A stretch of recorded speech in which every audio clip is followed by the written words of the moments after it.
Dracarys.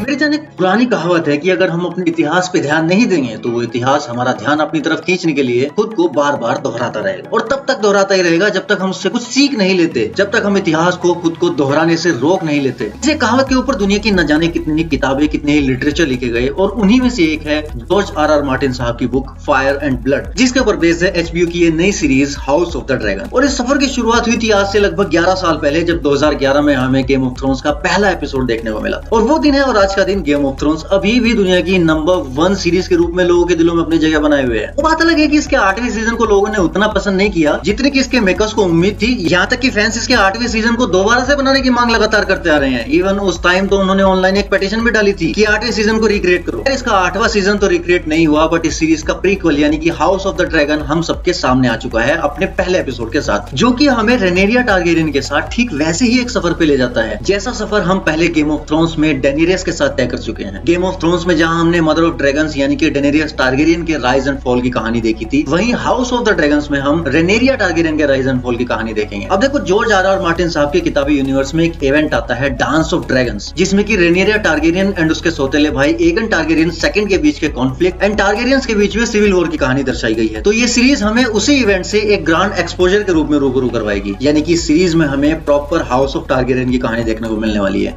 जिसकी शुरुआत episode 1 में घटी घटनाओं के साथ हो चुकी है। इस सीरीज में हमें टोटल 10 एपिसोड्स देखने को मिलने वाले हैं, जिसमें से हर संडे को एक एपिसोड हमें डिज्नी प्लस पे देखने को मिला रहेगा। तो हाउस ऑफ द ड्रैगन की कहानी की शुरुआत होती है गेम ऑफ थ्रोन्स के इवेंट्स के एग्जैक्ट 198 ईयर्स पहले, जब टारगेरियन डायनेस्टी को पूरे 100 साल हो चुके थे। और उस वक्त हाउस टारगेरियन के कब्जे में 10 एडल्ट ड्रैगन्स आते हैं। जैसा कि एक बार रेनेरिया अपने पिता से कहती भी है कि ये एक ड्रैगन ही ऐसी चीज है जो हमें आम इंसानों से खास बनाती है और आम इंसानों की नजरों में गॉड्स के थोड़ा और करीब लाके खड़ा कर देती है। अगर हमारे पास ये ड्रैगन्स ना हो तो हमें और आम इंसानों में कुछ ज्यादा फर्क नहीं है। तो इस वक्त टारगेरियंस के पास उनके खुद के 10 एडल्ट ड्रैगन्स हैं। तो आप सोच सकते हो कि वो लोग इस वक्त कितने ताकतवर हैं। टारगेरियंस के खानदान का चश्मो-चिराग जहेरियस टारगेरियन अपने राजपाट के 60 साल भोग चुका है और अब काफी बूढ़ा हो चुका है ऑलमोस्ट, और अब वो अपना उत्तराधिकारी तलाश रहा है। राजा के 2 बेटे हैं, वो दोनों ही चूतियां हैं। तो राजा ईयर 101 में एक ग्रेट काउंसिल बुलाता है जिसमें 1000 से ज्यादा अमीर और सामंत इकट्ठा होते हैं अलग अलग जगह से, और आयरन थ्रोन के लिए अगले उत्तराधिकारी के बारे में निर्णय लेने के लिए अपना सहयोग देते हैं। आयरन थ्रोन के उत्तराधिकारी के तौर पर 14 नाम सामने आते हैं, जिनमें से 2 नामों को फाइनल किया जाता है। एक है किंग जहेरियस की सबसे बड़ी पोती रेनिस टारगेरियन और दूसरा रेनिस का कजन यानी कि राजा का सबसे एल्डेस्ट मेल ग्रैंडसन विजीरियस टारगेरियन, जिनमें से विजीरियस को चुन लिया जाता है ऑब्वियसली। और ध्यान देने वाली बात यह है कि उस वक्त विजीरियस की बीवी अम्मा प्रेग्नेंट थी। प्रेम भाई, वो अम्मा नहीं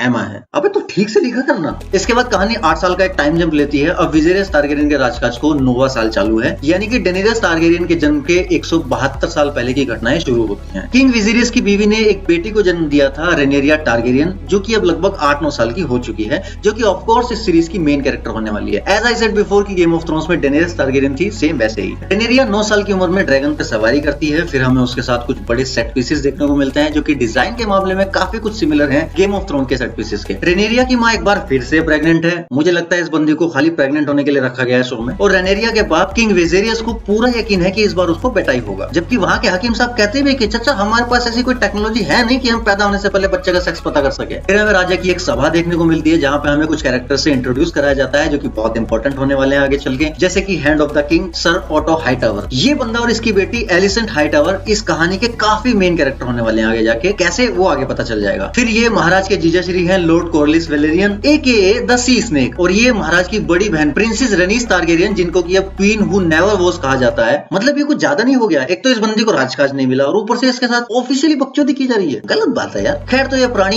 इन्हीं ना हो सकी रानी के पतिदेव हैं। फिर ये है ग्रांड मास्टर मेलोस, जो कि इनके मेन हकीम साहब हैं, महाराज के काफी भरोसेमंद भी। ये है लॉर्ड लियोनेल स्ट्रॉन्ग, जो कि महाराज के कानून मंत्री हैं, और जैसा कि इनका सरनेम है स्ट्रॉन्ग, तो इनका खानदान वाकई में काफी स्ट्रॉन्ग माना जाता है। इवन इनका बड़ा बेटा Harwin Strong strongest man in the 7 kingdoms कहा जाता है। ये है लॉर्ड लीमन बीसबरी, महाराज के खजाना मंत्री। ये है सर हेरोल्ड वेस्टरलिंग, जो कि किंग्स गार्ड के कमांडर है। ये है किंग विजीरियस की छोटी सी काउंसिल, जो कि उनके अंडर में काम करती है ऑब्वियसली। और महाराज की बेटी यहाँ पे इनको दारू परोस रही है, वो भी महाराज की आंखों के सामने। ये सब क्या देखना पड़ रहा है।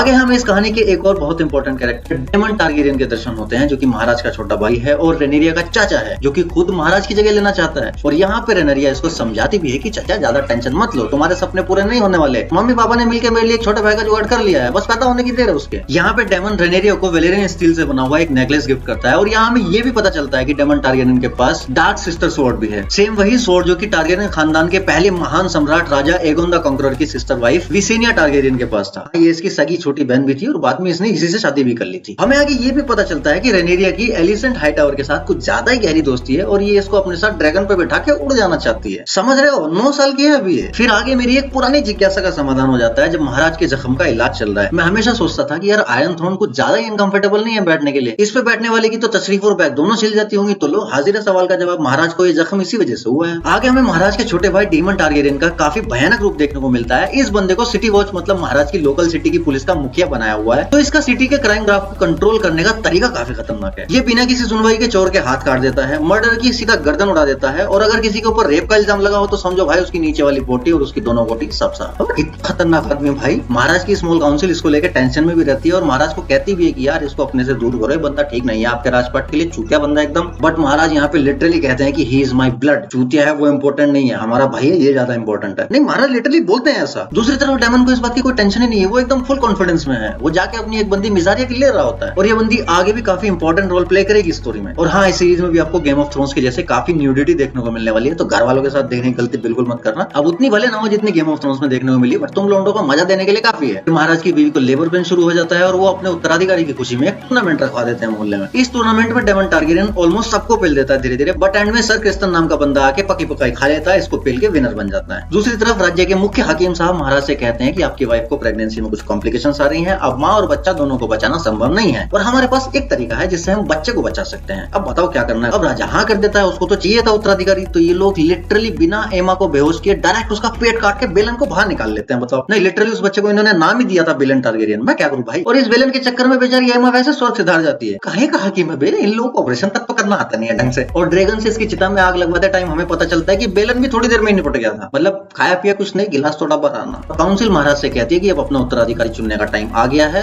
या तो अपने भाई के नाम की घोषणा करो या फिर अपनी बेटी के। जनता जवाब चाहती है। तो महाराज तो भाई के ही पक्ष में थे पहले से, बट भाई ही वैशाल्य में एक चूतेगिरी कर देता है दारू पी के, वहां भौकाल मचा देता है कि राजा का एक दिन का उत्तराधिकारी नहीं रहा, मैं ही राजा बनूंगा। और ये हाईटावर भाई के जासूस आगे इनको बता देते हैं सारी बात, और उसके इस मजाक से राजा का दिमाग घूम जाता है और वो इसको ड्रैगन स्टोन से बाहर निकाल लेता है और उठा के सीधा रेनेरिया को अपना उत्तराधिकारी घोषित कर देता है और उसको बताता है अपने खानदान का एक ऐसा राज जो एक राजा सिर्फ अपने उत्तराधिकारी के साथ ही शेयर कर सकता है और किसी के साथ नहीं, जिसके बारे में हम नेक्स्ट वीडियो में बात करेंगे। अगर इस वीडियो को अच्छा रिस्पॉन्स मिला तो तभी ऑब्वियसली मैं इसके सारे एपिसोड्स कवर करूंगा ना यार, क्योंकि वो राज इस सीरीज की और जॉर्ज आर आर मार्टिन साहब की इस पूरे यूनिवर्स की कहानी को लेके काफी इंपॉर्टेंट रोल प्ले करता है। तो नेक्स्ट वीडियो में हम उसके बारे में विस्तार से बात करेंगे और साथ ही बात करेंगे डेनेरियस और रेनेरिया के बीच के कनेक्शन एंड इन दोनों की ही कैरेक्टर की सिमिलरिटीज के बारे में, जो कि अपने आप में काफी इंपॉर्टेंट डिस्कशन होने वाला है। तो इस वीडियो को लाइक करो और ज्यादा से ज्यादा शेयर करो। और हाँ, शी हल्क के एपिसोड 1 की ब्रेकडाउन वीडियो देखना मत भूलना। मैं मिलता हूँ तुमसे नेक्स्ट वीडियो में, तब तक के लिए सायोनारा।